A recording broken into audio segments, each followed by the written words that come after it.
Politicsx program brought to you as always by everybody who supports us at TakePoliticsSeriously.com. Again, TakePoliticsSeriously.com. You know, if you give us $3 a week, and that ain't a lot, man. It ain't. You're going to spend that on coffee. Instead, you could spend that on high-quality hot takes delivered to you Monday and Friday via the exclusive Patreon RSS feed. Now, I know that might sound a little complicated to you guys, but rest assured, this is something that is as easy as can be. You can do it on your phone right now if you have no experience in anything. If you're listening to a podcast, you can enter in your Patreon RSS feed into the podcast player of your choice, and then you're done. Set it and forget it. It's that easy. And you can do it at TakePoliticsSeriously.com. Also, this weekend, I'm in Austin, Texas. I'm in a strange studio. Things might sound a little different. Things are definitely going to look a little different because I am going to be doing a live show. Night Attack will be doing a live show this Saturday at the North Door Theater. It's South by So Wasted, featuring Night Attack, Ice Cream Social, musical performances by Possum Posse and Dual Core, as well as special guests, including Andrew Heaton, whose podcast I did in Dallas yesterday. We're going to talk a little bit about that. So, before we go any further, let's go ahead and stop talking about how we support the show, and instead, just do the damn thing!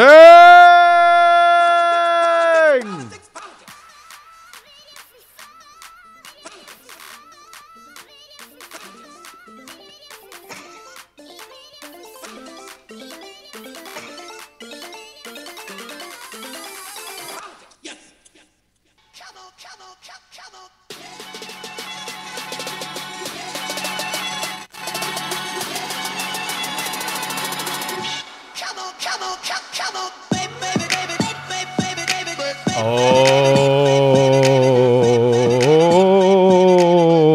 ladies and gentlemen.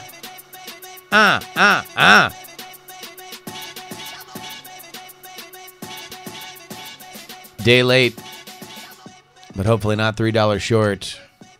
It's your boy, Justin Robert Young. Welcome to the Politicsx program. We are a day late. This was a bit of a weird week. Flew down on my birthday. I am 36, and contrary to what happens in the Netflix series Russian Doll, I did not fall into a time loop. It is great to be 36. I found out earlier this week that if I continue to live throughout this year, I will officially outlive all historical and biblical records of Jesus Christ. So if I can just make it through 1 year, I will be older than Jesus Christ, which I think, is a pretty cool thing. But also, I'm here in Dallas. Yesterday, I was here in Dallas, Texas. Jesus, swear to God, these last 3 days have gone very, very fast. They have all kind of compiled on top of each other. I don't know where I'm at. I don't know what's happening. All I know is this. Yesterday, I was in Dallas, Texas. Now I'm in Austin, Texas. Previous to that, I was in Austin, Texas. We literally did a day trip up to the Blaze Studios, Mercury Studios in Dallas, Texas. I got to look at the Glenn Beck empire up close because we were on the Andrew Heaton podcast. And I'm going to... I re-listened to the show now. So go ahead and download that show. This is definitely well worth doing. Myself and Brian Brushwood both went up there. We had a great time.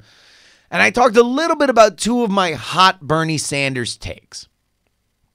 But I'm going to fill them in a little bit more for my audience right here. But before I do that, I'm going to let you know that Glenn Beck is a major cinephile. I don't know why I found this so fascinating, but Glenn Beck fucking loves movies, dude. That guy has so many movie props. Apparently Mercury Studios is where they shot RoboCop. Didn't know that. They have torn out that crazy Oval Office set that they had. That was a bummer. But Andrew Heaton's show, Something's Off with Andrew Heaton, is shot on Tommy Lauren's old set. So that's another fun thing. But seriously, Glenn Beck loves movies. There's nothing else here. I don't have any other interesting tidbits to move on from there, except for to say that Glenn Beck has original Star Wars, Titanic, and oh God, I can't even remember what else he has in there. So Glenn Beck's a major cinephile. Maybe a lot of you Glenn Beck fans are like, no shit, dude. He always talks about how much he loves movies. I was not aware. I was not aware to that level. Also, Barney used to be shot in that studio. They have the original tree from Barney up in their hallways with the Constitution nailed to it. They also have a lock of George Washington's hair, I'm assuming, so they can clone him. But let's get down to Bernie Sanders. Let's get down. I don't know why I got into a Pittsburgh accent. Let's get down to Bernie Sanders. I do a very bad Pittsburgh accent. Apologies to everybody I know and love in Pittsburgh. Bernie Sanders. I got 2 hot takes, man. They've been rattling around my brain, and I'm here to explain them to you. Here's the first. Bernie Sanders is, by all metrics, the current frontrunner. Now, when Joe Biden announces, and we have some news on that, that might change. But for right now, of people that are currently entered into the race, Bernie Sanders is it. And I believe his popularity is overrated. It is overinflated, and it is over-coveted. Here's why. I believe that Bernie Sanders has, and always will have a very loud base. They are people that want to spread the word.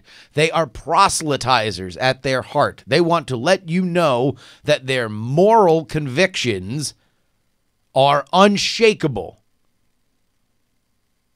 Now, I've long kind of held this idea in my head that Bernie Sanders reminds me of somebody. Now, ideologically, they are nowhere near each other. In fact, I'm going to compare Bernie Sanders to 2 people in these hot takes that are opposite when it comes to their political opinions. But in terms of how they are reacting, in terms of crowd dynamics to their party, I think they're very similar. And here's the first comparison.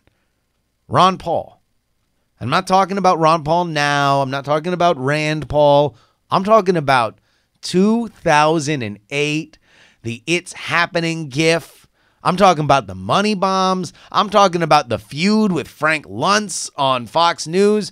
That insurgent, exciting Ron Paul, when everybody was looking over their shoulders and saying, wow, isn't it kind of weird that this old dude that's been in Congress forever is all of a sudden now really, really popular with people?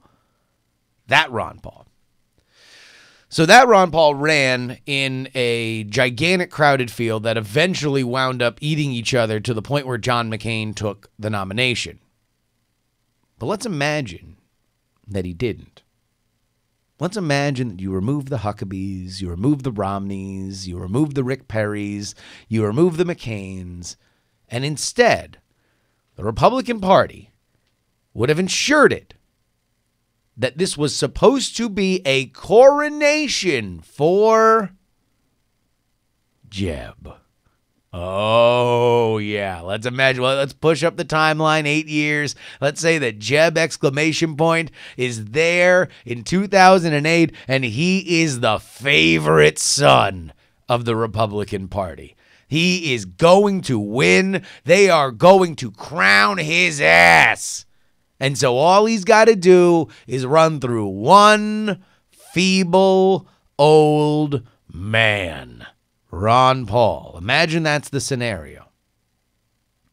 And so now, instead of all the coverage being about everybody sniping at each other and this gigantic race of flawed candidates, that instead of that, we got a one-on-one race from the very beginning between Ron Paul and Jeb Bush.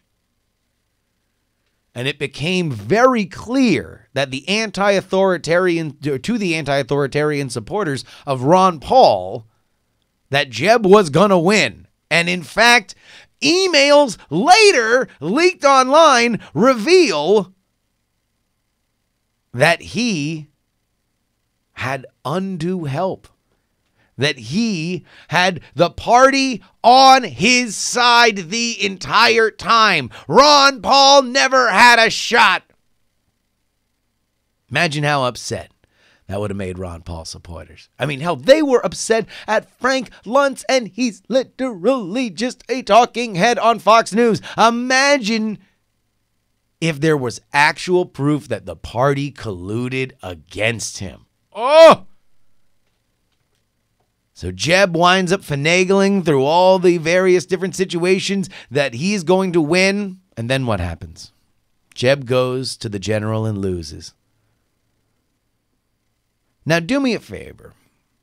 And I'm talking to the Ron Paul supporters. I'm talking to the Bernie Sanders supporters. I need you to close your eyes and imagine that scenario. And then tell me that in that scenario, Bernie Sanders' popularity now doesn't bear a striking resemblance to the Ron Paul popularity that I believe would have been created from a scenario like that.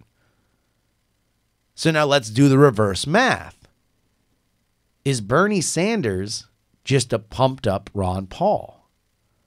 And therefore, is he more limited than, let's say, a Donald Trump is? Because if you believe that Bernie Sanders is going to get the nomination, and I believe that Bernie Sanders is going to get the nomination, you believe it because we just saw something like that happen with Donald Trump in a gigantic crowded primary.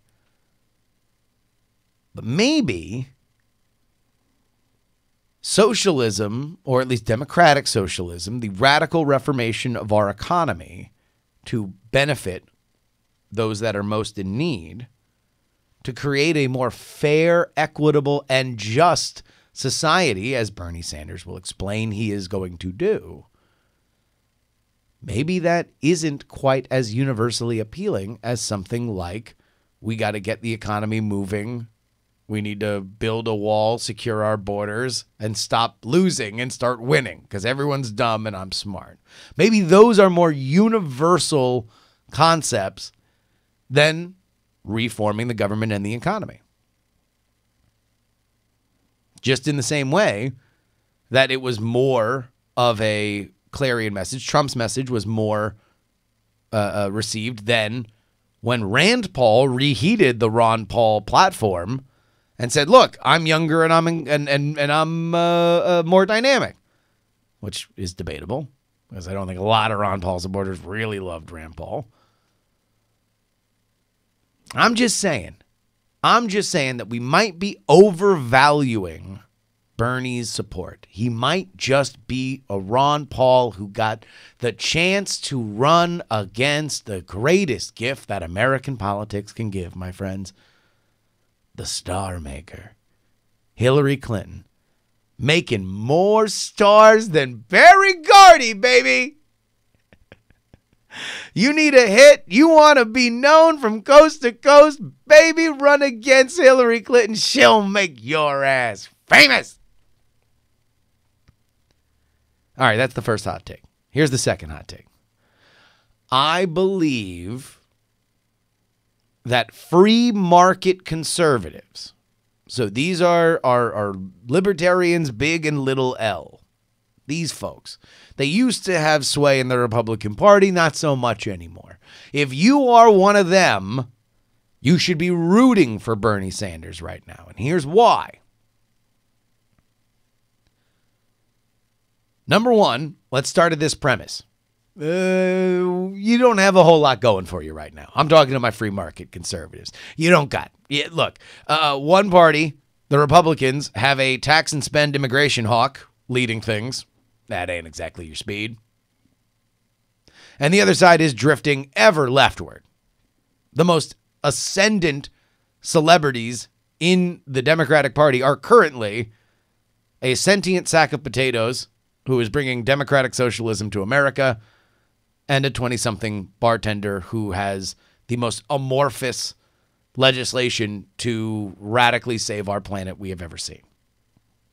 These are not balance the budget types. These are not only increase taxes if we eliminate a tax kind of types. There is nobody that brings a smile to John Stossel's face in leadership right now in either party. So, if we can agree there that there ain't nobody for you to vote for right now, well, it's time to go back underground.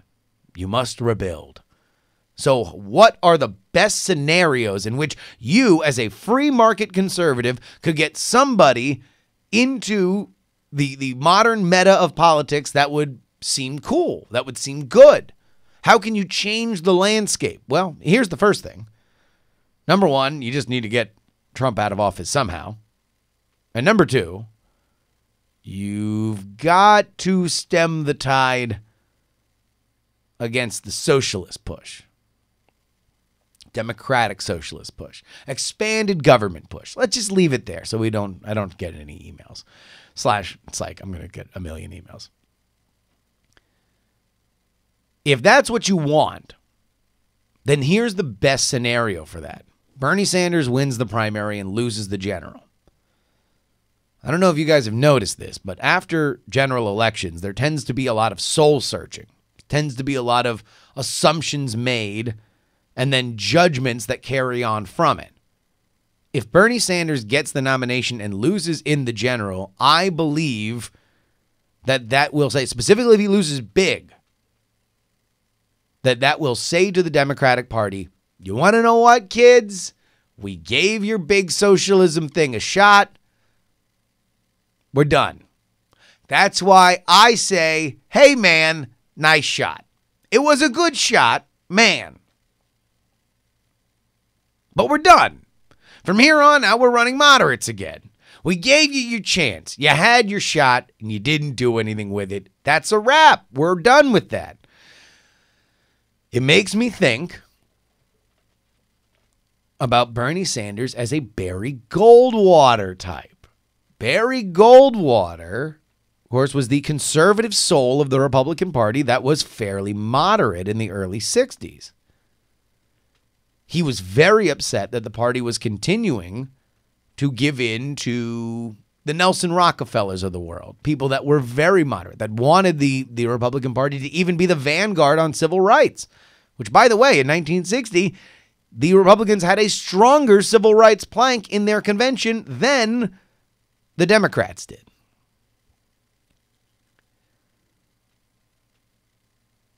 Goldwater wanted states' rights. He wanted very limited government. So even if it was for the best of intentions, he didn't want the federal government affecting the states in any way more than they absolutely had to. And so Nixon runs in 1960. Goldwater's pretty heated about it. Nixon sucks and loses to John F. Kennedy. And then in 1964, the reckoning begins. The reckoning that says, hey,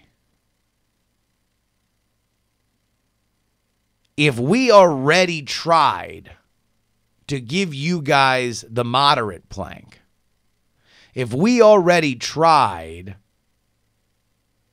to do this by making friends and shaking hands, we're done. It's our turn now. The conservatives get a shot. And so Barry Goldwater got nominated in 1964 and he lost.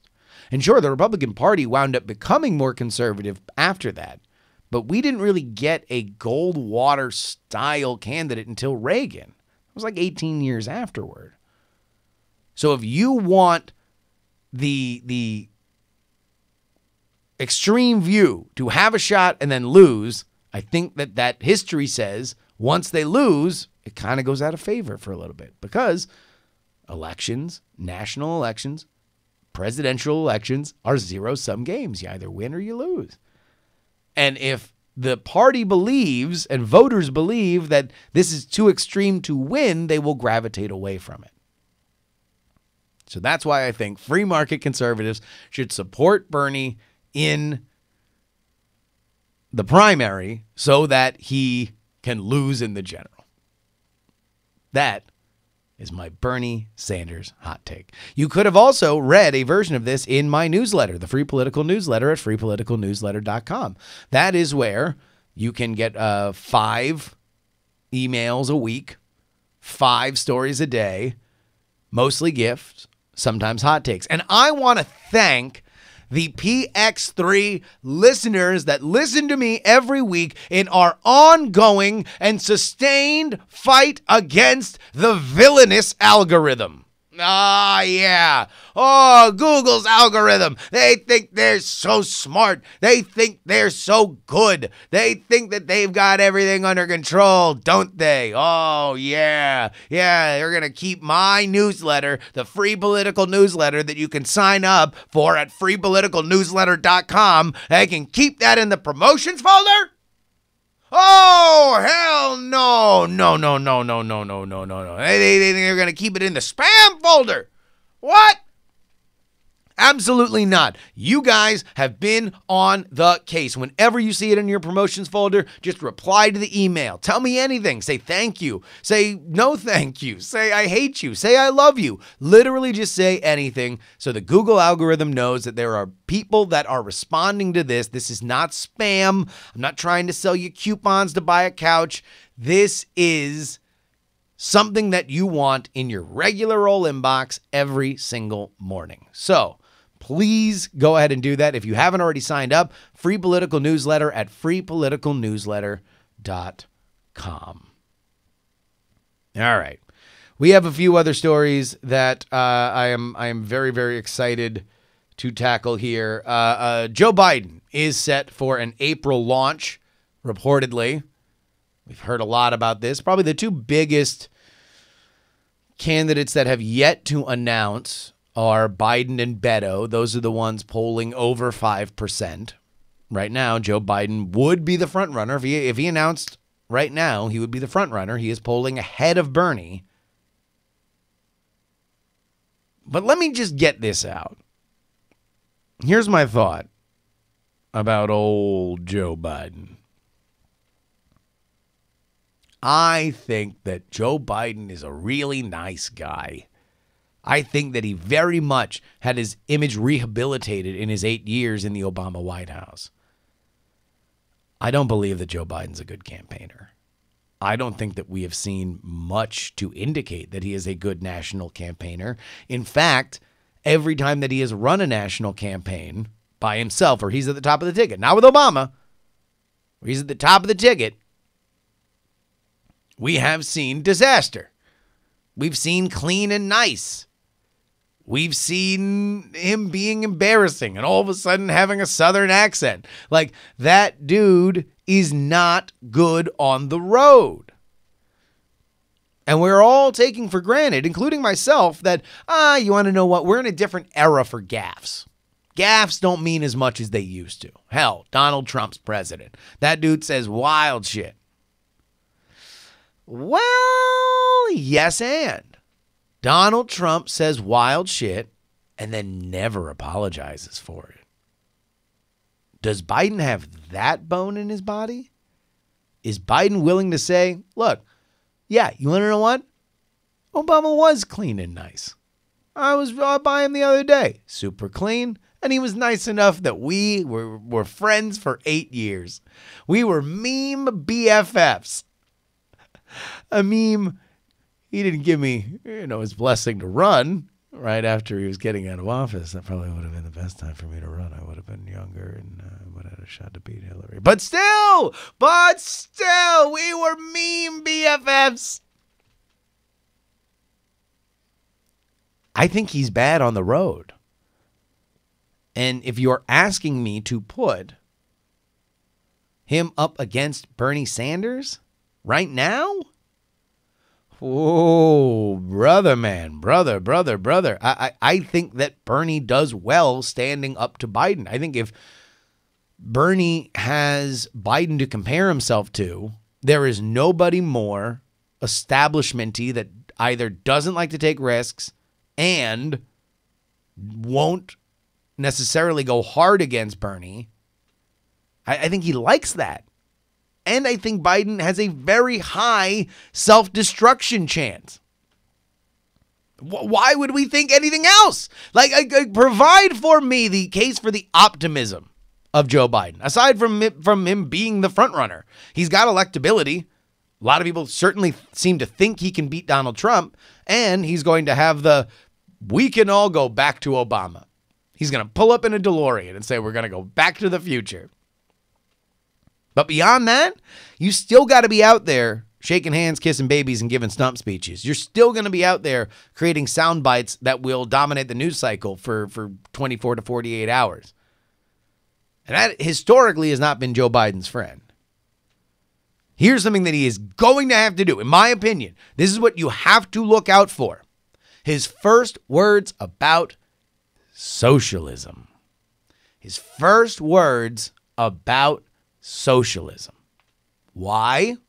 Why his first words about socialism? Because, in my opinion, the moderate candidates in this election, and I would define them as Biden, Cory Booker, and likely Beto, if that's what he's going to decide he wants to run as,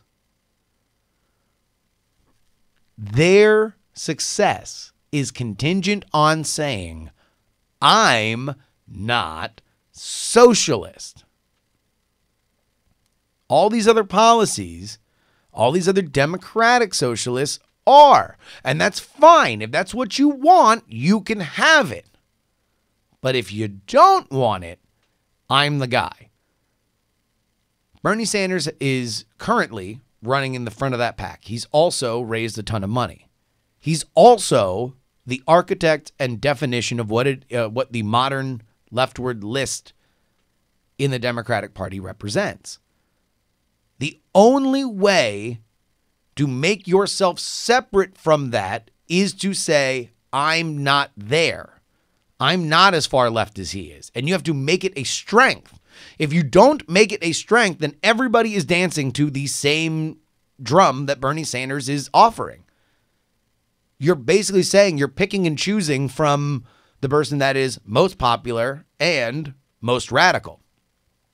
If you don't believe me, look at the 2016 election.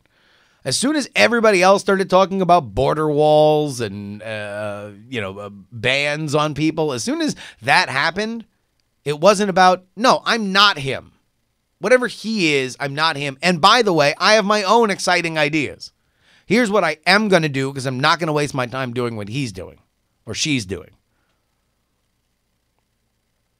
If you don't do that, you don't got shit, in my opinion. And that's why Biden's first words about socialism specifically, and he's got to call it socialism, because that's what's also going to echo the electability questions. So either he does that or I think he's cooked. I am very bearish on Biden. I'm also bearish on Beto. Booker, I don't know. He's a very, very likable guy. And he's going to have to do something. Because right now he is floundering in a very, very, very large field. We do have some official announcements, though. Here we go. A big shout out to Governor Inslee. He is going to be running as the climate change candidate officially announced for the 2020 Democratic primary. Governor Inslee, what do you think? I just felt like running. And, of course, Governor John Hickenlooper of Colorado, he is running as the pragmatic candidate. Why is everybody all fussing and a feuding, thinking about these gigantic plans that may never, ever, ever get made? Look at what I did in Colorado. I backed down the NRA. I signed jobs legislation. I made sure that Denver was a good place, and I opened a bar to boot. Folks, let's go ahead and get John Hickenlooper's opinion on his future. I just felt like running. Meanwhile, in Congress, Nancy Pelosi is fielding a fucking insurrection. This all wraps around the comments, further comments by Ilhan Omar, the freshman representative from Michigan. She made another comment about Jews And now there is yet more backlash because she's on second strike or third strike. But here's where it's different.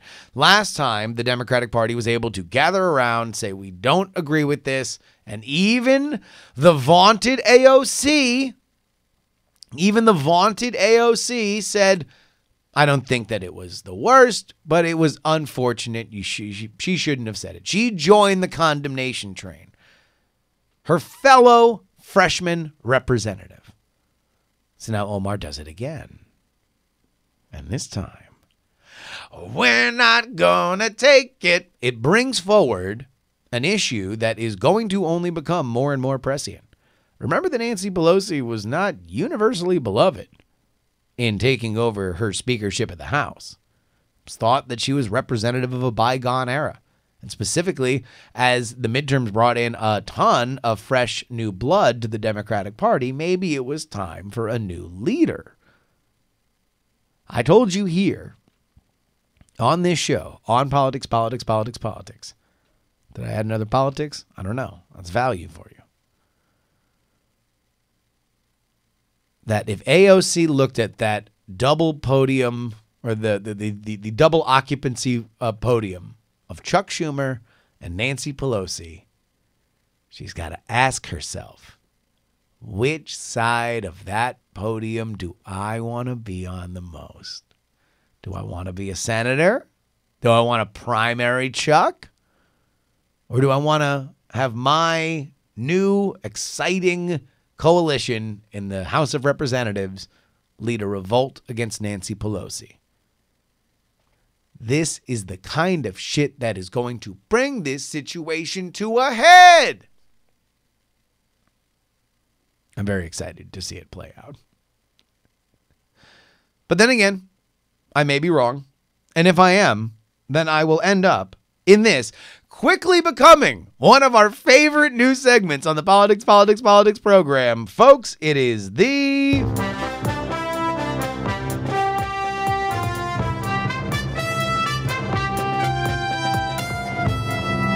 Parade of Wrong Opinions.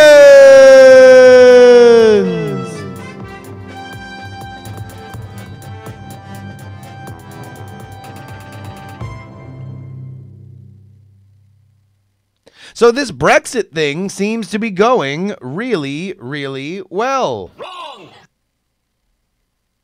I mean, Theresa May seems like she has it totally under control. Wrong!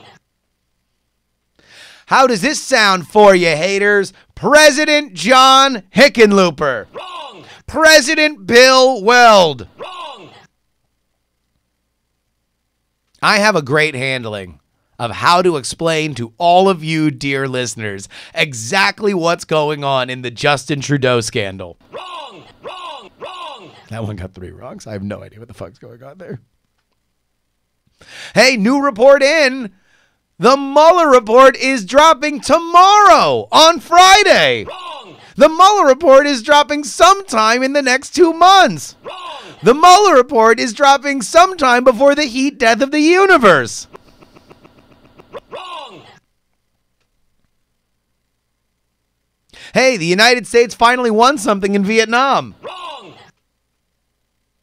Ilhan Omar should really speak more about Jewish issues. Wrong! Some Jewish issues. Wrong! Issues that involve Jews in any way. Wrong! The Marvelous Mrs. Maisel. Wrong! Transparent. Wrong! The Russian Doll. Wrong! Seinfeld. Wrong! Well, folks, if that's the case, then this concludes our parade of wrong opinions.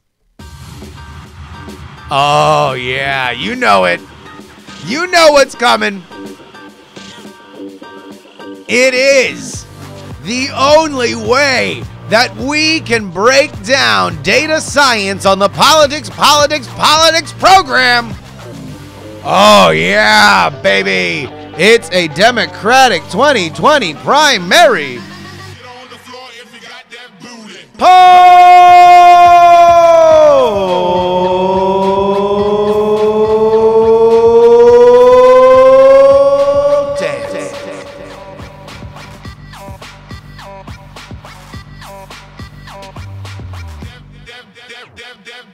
This is a morning consult poll taken from February 25th to March 3rd. I am only reading the candidates that got over 5% of the vote. Stepping up first to the stage,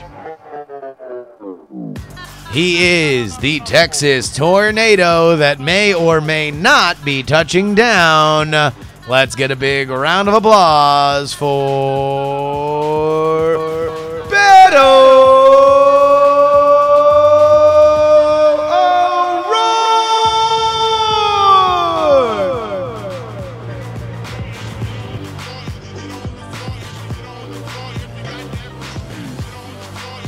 Coming up next, the man from Newark. Let's give a big round of applause to Corey Booker!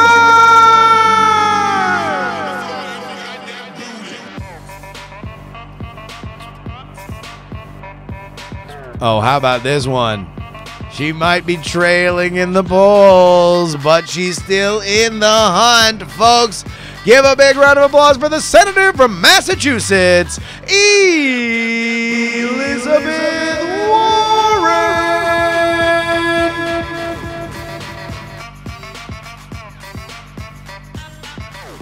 At the top of her game amongst the big boys, she is the lady on top, folks. From California, it is Kamala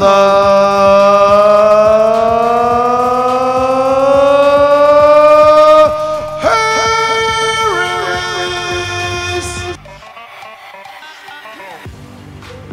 But now, your headliners.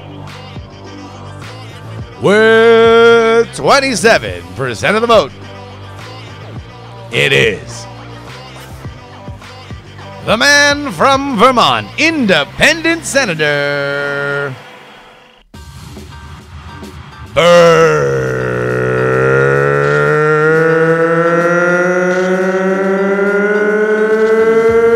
Sanders.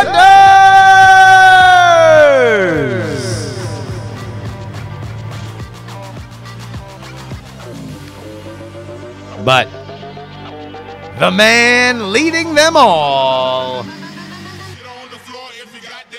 taking the Amtrak to your heart,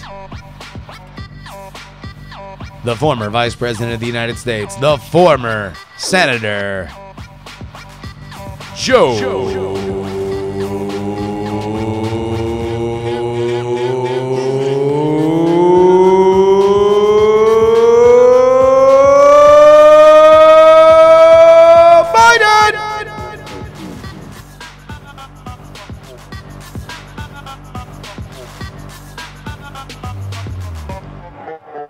That is Joe Biden leading with 31% of the vote, a 4-point spread. All right, folks, let's go ahead and get into your emails. That is where you can send us love to the show, theyoungamerican@gmail.com. Again, theyoungamerican@gmail.com. Mike writes, just finished your PX3 interview with Joe Ellen Posner about political fashion. Interesting piece. If no one has forwarded this to you yet, there's a great article about how Queen Elizabeth has been known to troll with her fashion from time to time. If you haven't listened to the interview yet, I was very happy with it. It is Joe Ellen Posner, a professor at a business school, talking about how important fashion is, specifically in politics. We talked about a lot of different ways to bite at this apple, but Jim Jordan's lack of a jacket, Kamala Harris bought some crazy-ass coffee talk coat on the road, Melania Trump. But in that, she did mention the fact that the royal family in England has kind of owned this corner. They're really, really good at sending very specific messages, both good and bad, with their clothing. Ken writes, probably to my own detriment, I tend to spend as little time thinking about fashion as possible. That said, I really enjoyed the Joe Ellen Posner interview. I was reminded of an interview that I listened to of Jagmeet Singh, leader of the NDP, Canada, the third of Canada's big three parties. He's Sikh and wears brightly colored turbans and suits to help diffuse some of the assumptions some Canadians make regarding people with brown skin wearing a turban. Pretty smart, IMO. Anyway, contrast that with Trudeau's ill-fated full native dress that when he visited India and the recent SNC-Lavalin controversy, and he might be Canada's next prime minister. Well, I, again, have no idea what's going on in Canada. I have tried to read a few timelines. I can't wrap my head around it. I might actually have to bring somebody on. This might be me tapping out and just saying, we just have to get somebody else on that can explain this shit to me. But I hope that the guy in the colorful turban wins. Kent writes, your new wrong opinion segment is 100% emoji, fire emoji.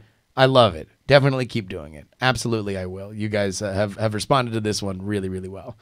And finally, Mark writes, Sanders, Harris, and Warren are the ones to watch in 2020. Even though Biden is polling higher right now, he will definitely smell some teenager's collarbone and end up gaffing his way to the dustbin of history. My opinion, everyone else does not have a shot. I agree with you. I think Bernie is the guy to beat. However, Bernie also has a lot of resistance within the Democratic Party. Severe social progressive liberal women I've spoken to feel Bernie, quote, or not quote, dash, promotes toxic masculinity in his followers, is systematically destroying the Democratic Party, disrespects intersectionality and the LGBTQ plus community, and unnecessarily kicked Hillary Clinton in the dick too many times during the 2016 election, metaphorically speaking. This came as a surprise to me as a white liberal male. In my observation, many liberal women have serious concerns with Bernie that need to be addressed directly before he can secure their support. I think that that's very astute, and it is true in my opinion. There is a woman who I will not name, but I am related to by marriage, who whenever Bernie Sanders comes up, just offers a very polite, I wish he wouldn't run. And that was the case before he announced and after he announced. Whenever he comes up now, it's just a very polite and semi-resigned, I wish he wouldn't run.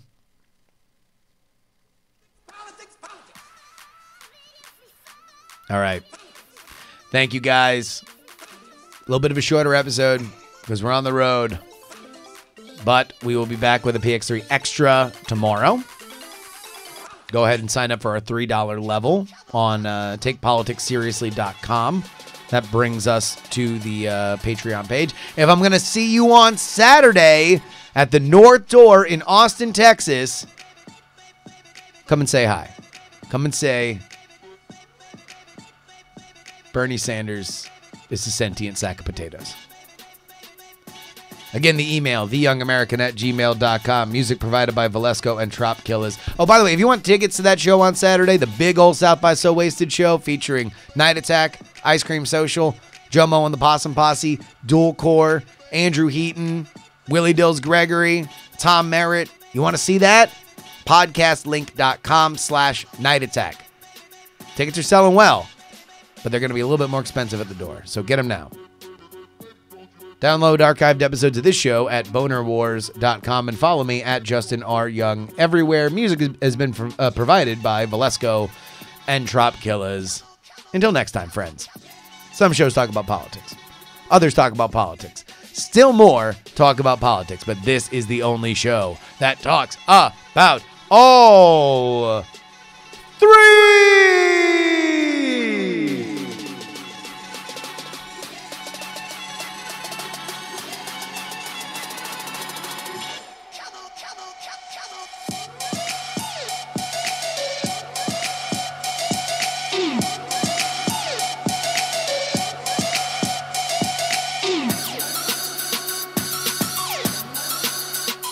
Diamond Club hopes you have enjoyed this program.